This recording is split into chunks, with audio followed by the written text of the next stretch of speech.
Pemirsa, dikarenakan terkendala sinyal internet, membuat 5 daerah di Provinsi Sumatera Selatan harus menggelar tes tertulis PPS dengan sistem konvensional.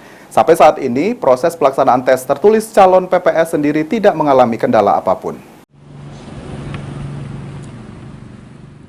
Adanya kendala sinyal internet serta belum memiliki lab komputer membuat 5 daerah di Sumatera Selatan melakukan proses pelaksanaan ujian tes tertulis untuk calon PPS yang harusnya dilakukan dengan sistem CAT, akhirnya harus dilakukan secara konvensional.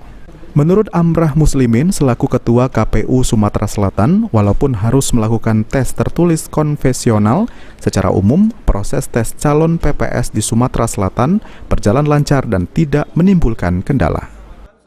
CAT ini ada dua, jadi tes tertulis ada dua mekanismenya, CAT dan tertulis konvensional. Jadi terhadap daerah yang terkendala sinyal maupun infrastruktur lab komputernya belum ada, kita akan lakukan tes tertulis dengan cara konvensional. Setelah dilakukan proses tes tertulis, nantinya KPU masing-masing kabupaten kota akan mengumumkan nama-nama calon PPS yang lulus, di mana setiap desa atau kelurahan jumlahnya 6 orang.